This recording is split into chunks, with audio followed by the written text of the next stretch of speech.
Well, this is what I think. I agree with you. They're useless and ineffective and no substance. And the whole premise that they were elected on integrity is a farce. But I think what it is that Australians didn't want to vote for the coalition this time. They didn't want to vote for Scott Morrison last time.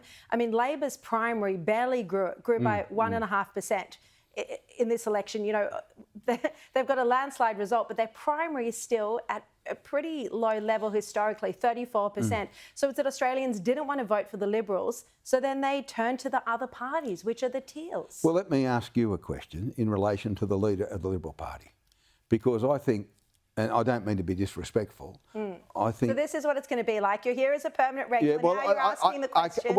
I don't think anyone leaps out at me. I said in a piece yesterday that Angus Taylor's a brilliant mind, a brilliant bloke, but he has no charisma. He's not a warm sort of person. I said yesterday, rather boldly, that if I was having a Roman orgy, I'd send him out for the grapes because he's pretty boring. But, I mean, I just don't know who leaps out. Dan Tehan, Susan Lee. I mean, Andrew Hastie has a disadvantage. He's young and he comes from Western Australia.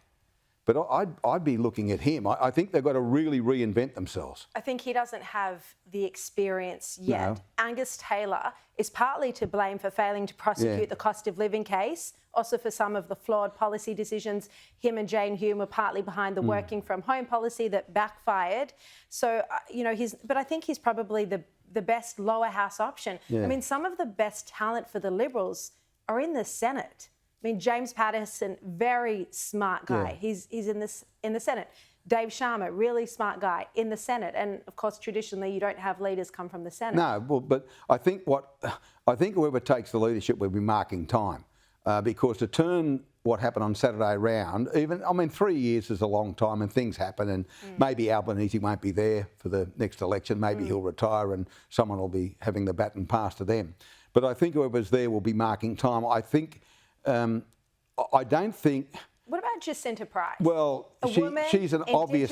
Wouldn't that be amazing? Yeah, she's an obvious one. She'd be brilliant. But I have it, and this is my point. I think the next Liberal National Party Prime Minister is not in the lower house at the moment. They're not in the lower house, but they are certainly in the Senate. But they've got to make their way to the lower house to be elevated to that position. You're telling Jacinta Price this? Well, she knows I love her. I really think she's a great Australian, and I really think that we need someone to stand up and take us forward, and she'd be the person, if she could get to the lower house, that could do it. And, you know, people talk about modernising the Liberal Party. Well, having an Indigenous person and a female, I mean, that would be our first ever Indigenous Prime Minister. It'd be wonderful. Plus, she's as smart as they come. I mean, she can connect with people. She's a complete package, and you know, she, I think, is the future, but as I say, we'll mark time in the meantime to see what happens, and we'll see whether all these promises that have been made by the Prime Minister are kept, as opposed to what happened last time he was elected. Now, Ray, before you go, I haven't asked you in a couple of weeks how your granddaughter's doing. Little Lola is battling leukemia, just 3 she is. She's the bravest little soul I've ever encountered. She had a lumbar puncture, her 3rd or 4th, and a bone marrow biopsy last Thursday, and the results come out either tomorrow or Thursday. And she's now got this immunotherapy backpack on, which is revolutionary treatment for kids and others with leukemia.